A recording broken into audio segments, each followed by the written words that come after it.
सुनिए, the child, हम लोग स्टोरी को कर रहे थे, इसके राइटर कौन है भाई? मुंशी प्रेमचंद्र। द चाइल्ड में मुख्य कुछ कैरेक्टर, उसका नाम को याद रखना जरूरी है। एक गंगू रहता है जो कि नौकर रहता है, दूसरा एक राइटर रहता है, राइटर के घर में ही गंगू नौकरी करता है, समझ रहे हैं क्या बोल रहे हैं? और तीसरा एक जो कैरेक्टर रहता है वो कौन रहता है भाई? गोमती देवी। तीसरा कैरेक्टर कौन रहता है? गोमती देवी। ये गंगू जो है, समझ पा रहे हैं, राइटर के घर पे नौकरी करता है, बट बहुत ही एटीट्यूड वाला रहता है, समझ रहे हैं क्या बोल रहे हैं? ये कभी मालिक को प्रणाम नहीं करता था। ऐसे बहुत सारे नौकर काम करते थे, राइटर के घर में बहुत सारे नौकर काम करते थे, जिसमें एक गंगू भी था। तो ये काफी मतलब एटीट्यूड वाला रहता है, समझ रहे हैं क्या बोल रहे हैं? ये कभी अपने मालिक को प्रणाम नहीं करता है, समझ रहे हैं क्या बोल रहे हैं? और किसी के सामने पंखा उंखा नहीं करता है, अलग से एटीट्यूड में रहता है। ये सोचता है कि हमें लोग प्रणाम कर ले, समझ पा रहे हैं? ये कभी बर्तन उर्तन नहीं मैजता है, इसका एटीट्यूड ही अलग रहता है, समझ रहे हैं? और स्वभाव से लोगों को लगता है कि ब्राह्मण है, स्वभाव से लोगों को क्या रहता है? ब्राह्मण है, समझता है? और रियल में वो क्या रहता है? गंगू जो रहता है वो ब्राह्मण रहता है, और पढ़ा लिखा नहीं रहता है, इलिटरेट रहता है, और इसको दोस्ती वगैरह पसंद नहीं है, किसी से दोस्ती नहीं करता है, घूमना फिरना ज्यादा पसंद नहीं है, किसी से ज्यादा बातचीत नहीं करता है। सुन रहे हो? सुन रहे हो? ये सब चीज इन लोगों को पसंद नहीं पड़ता है, समझ पा रहे? किसको? गंगू को। इसका दोस्त लोग भांग उंग पीता है, ये सब भी उसको अच्छा नहीं लगता है। किसको भाई? गंगू को। जो राइटर रहता है भाई, समय से अपने स्टाफ को, जो नौकर रखा रहता है, उसको सैलरी वगैरह दे देता है। राइटर कुछ कुछ काम खुद से कर लेता है, नौकर पे डिपेंड भी नहीं रहता है, समझ पा रहे हैं? एक बार गर्मी बहुत ज्यादा लग रहा था, कोई नहीं था, तो गंगू जाके पंखा कर देता है, और एटीट्यूड दिखाता है कि भाई हम तो तुम्हारे ऊपर एहसान कर दिए। गंगू ऐसा एटीट्यूड दिखाता है कि हम आपके ऊपर क्या कर दिए? एहसान कर दिए, समझ पा रहे हैं क्या बोल रहे हैं? जाके पंखा उंखा कर देता है। लेखक जो रहता है, अननेसेसरी, लेखक का व्यवहार रहता है कि अननेसेसरी वो नौकरों से बात नहीं करते, नौकरों से मिला नहीं करते, समय पर सैलरी दे देना, एडवांस अगर किसी को चाहिए तो एडवांस दे देते थे, समझ पा रहे हैं क्या बोल रहे हैं? या उनको चापलूस सुनना पसंद नहीं था, किसी का बुराई सुनना पसंद नहीं था। किसको भाई? लेखक को। किसको? समझ रहे हैं क्या बोल रहे हैं?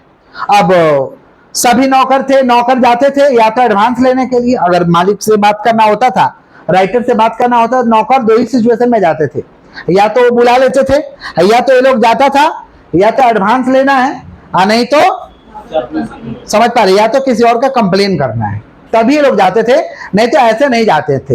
एक दिन क्या हुआ कि गंगू बिना ये सब बुलाए हुए या बिना किसी बात का ही पहुंच जाता है, तो लेखक बहुत गुस्सा होता है भाई कि कैसे चला आया, समझ रहे हैं क्या बोल रहे हैं? गुस्सा होता है, फिर भी पूछता है क्या चाहिए, समझ रहे हैं क्या बोल रहे हैं? तो ये कुछ बोलता नहीं है, आश्चर्यचकित रूप से देखता है। कौन देखता है भाई? गंगू। किसको देखता है? राइटर को, समझ पा रहे हैं? तो राइटर कहता है हम जानते हैं तुम बेटा एडवांस लेने आया है, लेकिन तुमको एडवांस नहीं मिलेगा, समझ रहे हैं क्या बोल रहे हैं? तो बोलता नहीं नहीं एडवांस लेने नहीं है, पैसा हमको नहीं चाहिए, समझ रहे हैं? तो फिर बोलते हैं कि हो सकता है कि तुम किसी का बुराई करने आए हो, किसी का चापलूस करने आए हो, जो कि जानते हो कि हमको ये सब बढ़िया नहीं लगता है, समझ रहे हैं? तो बोलता है ऐसा कोई बात है ही नहीं, छुपाना चाहता है, बोलना नहीं चाहता है। फिर लेखक अपने बारे में बोलता है कि ये ऐसा टाइम पे आएगा, अब बोलेगा कि मेरा समय खराब कर देगा। कौन सोचता है भाई? लेखक सोचता है। लेखक सोचता है कि अभी पूछ लेते हैं इससे कि क्या बात है, नहीं बात है। लेखक कैसे भी करके उससे बुलवाता है, कैसे भी करके बुलवाता है, उसके बीच में बातचीत होता है, थोड़ा बुक पढ़ लीजिएगा। लेखक बुलवाता है तो बोलता है कि मैं आपका नौकरी छोड़ना चाहता हूं, आपके यहाँ काम छोड़ना चाहता हूं। तो यह सब चकित हो जाता है राइटर की, भाई क्या ऐसा बात हो गया, आज तक मेरे पास से कोई नौकर नौकरी नहीं छोड़ा, समझ पा रहे हैं? नौकर लोग मेरा प्रशंसा करता है, हम समय से पैसा देते हैं किसी को, लेकिन ये काम क्यों छोड़ना चाहता है? समझ रहे किसका बात कर रहे हैं? गंगू का। तो बोलता है, लेखक बोलता है आज तक मेरे पास से कोई काम नहीं छोड़ा, तुम क्यों छोड़ना चाहते हो? तो गंगू कहता है कि आप बात सही कह रहे हैं, लेकिन मेरा कुछ, समझ पा रहे हैं क्या बोल रहे हैं, पर्सनल रीजन है, इसलिए हम काम को छोड़े, हमारे पास दूसरा कोई ऑप्शन नहीं बचा है, काम को छोड़ने के सिवाय हमारे पास दूसरा कोई ऑप्शन नहीं बचा है। तो बोलता है कि क्लियर बोलो क्या तुम्हारा ये है? तो ये बताता है कि एक, समझ पा रहे, गोमती देवी जो अनाथ आश्रम से अभी भी छुट्टी है, सॉरी विधवा आश्रम से अभी भी विधवा आश्रम से अभी भी छुट्टी है, उससे हम शादी करना चाहते हैं। तो लेखक उसको समझाता है कि भाई तुम क्या जिससे शादी करना चाहते हो उसके बारे में जानते हो, उसका कोई सेल्फ रिस्पेक्ट है? लेखक उसको समझाता है तो बोलता है कि ना मैं जानता हूं। समझ रहे? वो बताता है कि मैं जानता हूं, फिर भी मैं उससे शादी करना चाहता हूं। समझ पा रहे? लेखक बोलते हैं कि सही चीज नहीं है तुम्हारे लिए, लेकिन गंगू बात नहीं मानता है। गंगू जाकर के शादी कर लेता है, सेट हो जाता है, खुशी खुशी जीवन अपना जीता है। लोग समझ पा रहे हैं क्या बोल रहे हैं? और बाजार में शाम को अपना कुछ बेच लेता है गंगू। समझ पा रहे? ठेला उला पे क्या बेचता भाई? ठेला पे कुछ लगा करके पैसा कितना अमाउंट फिक्स है कहानी में है?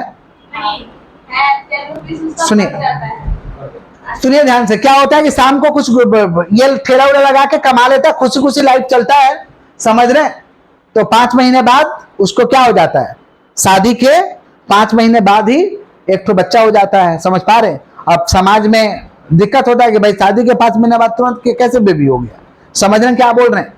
और ये बात गंगू को मालूम रहता है कि ये बच्चा हमारा नहीं है, क्योंकि अनाथ आश्रम में विधवा आश्रम में जिस समझ पा रहे, विधवा आश्रम में ऑलरेडी एक तो पहले विधवा आश्रम में जाती है और वहां पे 2 अमीर लोगों से और शादी कराया जाता है, वो भी शादी टूट जाता है। समझ रहे हैं क्या बोल रहे हैं?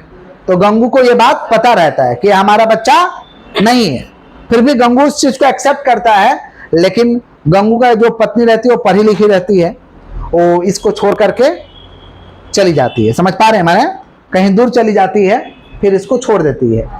तो कथा जो राइटर है मिलता है इससे आके, सोचता है कि चलो देखते हैं क्या है नहीं है। उसको खबर लगता है कि उसका वाइफ छोड़ के चली गई है। तो राइटर आके मिलता है, तब बोलता है, सिचुएशन जानने का चेष्टा करता है। तो गंगू अच्छा बात ही बोलता है कि मैं तो अनपढ़ था, वो तो पढ़ा लिखा थी, और मेरे इज्जत के कारण कि मेरे ऊपर कोई उंगली ना उठाए इसलिए वो छोड़ करके हमें चली गई। समझ पा रहे? वो बहुत अच्छी थी, वो समझाता है। समझ रहे? और इस गंगू का एक तो दोस्त रहता है, उसको बोल देता है कि अगर ये लोग काफी ज्यादा दिक्कत में रहेगा तो बताना, तो तब पता बताना, तब उसे क्या कर लेंगे हम लोग? एक्सेप्ट कर लेंगे। किसको भाई? गोमती देवी को। समझ रहे हैं? तो एक बार परेशानी आता है, उसका दोस्त बताता है, तो गोमती देवी को ये लोग फिर से एक्सेप्ट करता है। कौन एक्सेप्ट करता है भाई? गंगू। समझ पा रहे हैं? और उसका बच्चा को अपना बच्चा की तरह मानता है, वो जानते हुए भी कि उसका वो पिता नहीं है, फिर भी उसको अपनाता है, अपना बच्चा की तरह मानता है। समझ पा रहे हैं क्या बोल रहे हैं? और राइटर को भी बताता है कि भाई हमारा बच्चा नहीं है, फिर भी हम इसको अपना बना करके क्या किए? एक्सेप्ट किए हैं। यहीं पे कहानी क्या हो जाता है? खत्म हो जाता है। तो इसका ऑब्जेक्टिव क्या? मुंशी प्रेमचंद क्या दिखाने का यहाँ पे चेष्टा किए? मुंशी प्रेमचंद समाज का दुर्दशा को दिखाने का चेष्टा किए हैं। समझ पा रहे हैं क्या बोल रहे हैं? कि लोग एक दूसरे पे लांछन लगाने में ये रहते, समझने का चेष्टा नहीं करते हैं कि सिचुएशन क्या हुआ था। समझ रहे? सिचुएशन ये होता है कि औरत के साथ वो जो अमीर व्यक्ति रहता है, लोग जो शादी किया रहता है, लोग वही लोग छोड़ता है, ये नहीं छोड़ती है, वही लोग छोड़ देता है। लेकिन समाज में हल्ला हो जाता है कि ये छोड़ दी है। समझ पा रहे हैं क्या बोल रहे हैं? तो लोग चेष्टा नहीं करते हैं और दूसरा पे क्या करते हैं? लांछन लगाते हैं। तो यहाँ पे एक मैसेज दिया गया है कि हमें बिना किसी चीज को जाने हुए, समझ रहे हैं क्या बोल रहे हैं, किसी पे लांछन नहीं लगाना चाहिए। और दूसरा चीज कि सिचुएशन को समझ करके उसे, समझ पा रहे हैं, एक्सेप्ट भी करना चाहिए। जिस तरीका से गंगू ने क्या किया? एक्सेप्ट किया, वो लोगों को एक अच्छा जीवन देता है। इसी पे यही ऑब्जेक्टिव है इसका, द चाइल्ड का। समझ पा रहे हैं? एक बार पढ़ लीजिएगा। समझ पा रहे हैं? आगे बढ़े। नेक्स्ट पोएम में 2 चैप्टर हम लोग का बाकी था। कौन कौन सा? ब्रेक ब्रेक और कौन सा? आफ्टरवर्ड्स। ब्रेक ब्रेक को कौन लिखा था भाई? पूरा अल्फ्रेड लॉर्ड टेनिसन ने लिखा था। ये कब लिखा था भाई? 1835। पब्लिश कब होता है? 1842 में। लिखा था 1835, 1842 में पब्लिश होता है। अपने दोस्त के याद में ये लेखक जो क्या बोलते हैं, कवि रहता है, वो लिखता है। समझ पा रहे हैं क्या बोल रहे हैं? इस पोएम को लिखता है अपने दोस्त के याद में, फोकस करता है कि भाई किस तरीका से हमको परेशानी हो रहा, हम लाइफ जीना कितना मुश्किल हो गया हमारे लिए, इस चीज को यहाँ पे दर्शाता है। और ये कब लिखता है भाई? इसका दोस्त जब मर जाता है उसके 2 साल बाद। दोस्त का नाम क्या रहता है भाई? Arthur Henry Hallam. Arthur Henry Hallam, ये किसका नाम रहता है? दोस्त का। पोएम में शुरुआत होता है ब्रेक ब्रेक से। जो कवि रहता है वो बोलता है भाई सीज को, समुद्र को बोलता है कि भाई तुम अपना लहर को तेज करो और ये जो चिकना पत्थर है, समझ पा रहे, उस पर गिराओ जोर जोर से, समझ रहे। और फिर बोलता है कि मेरे अंदर बहुत कुछ चल रहा है लेकिन मैं उस चीजों को एक्सप्रेस नहीं कर पा रहा हूं, अपने फीलिंग को बता नहीं पा रहा हूं, समझ रहे। कौन बोलता है भाई? कवि। कौन बोलता है? कवि बोलता है। फिर उसी समय उसको दिखाई देता है कि मछुआरा का कुछ लड़का लोग रहता है, अपने बहन के साथ खुशी से खेलता है, समझ पा रहे हैं। तो बोलता है कि ये देखो मछुआरे के जो बच्चे हैं ये कितना खुशी से खेल रहे हैं, और एक मैं हूं कि जो मैं अपने फीलिंग को एक्सप्रेस ही नहीं कर पा रहा हूं। उसी समय एक शिप जाता है, वो लोग भी गाना गाते हुए अपने शिप को ले जाते हैं। तो उसको देख करके कंपेयर करता है कि भाई एक मैं हूं कि अपना फीलिंग को एक्सप्रेस नहीं कर पा रहा हूं, और ये लोग है कि खुशी से अपना जीवन को व्यतीत कर रहे हैं, समझ रहे हैं। तभी एक शिप भी उधर से गुजरता है, समझ रहे हैं क्या बोल रहे हैं। शिप भी गुजरता है तो बोलते हैं कि एक मैं कैसा इंसान हूं कि अपने फीलिंग को एक्सप्रेस नहीं कर पा रहा हूं, और एक लोग और एक ये लोग है। फिर शिप को कहते हैं कि भाई अपने पानी का लहरों को तेज करो और एक एक करके गिराओ, समझ पा रहे हैं। और फिर जो कवि रहता है वो सोचता है कि आखिरकार ये सब सोच करके कोई लाभ नहीं है, क्योंकि जो चला गया वो लौट कर वापस आने वाला नहीं है, तो हमें ये सब सोच करके कोई लाभ नहीं होगा। यहीं पे ये क्या होता है भाई? पोएम समाप्त हो जाता है, समझ पा रहे। आफ्टरवर्ड्स के बारे में थोड़ा बोल दे रहा है, देख लीजिएगा बुक में, सुनिए। आफ्टरवर्ड्स को कौन लिखा था भाई? आफ्टरवर्ड्स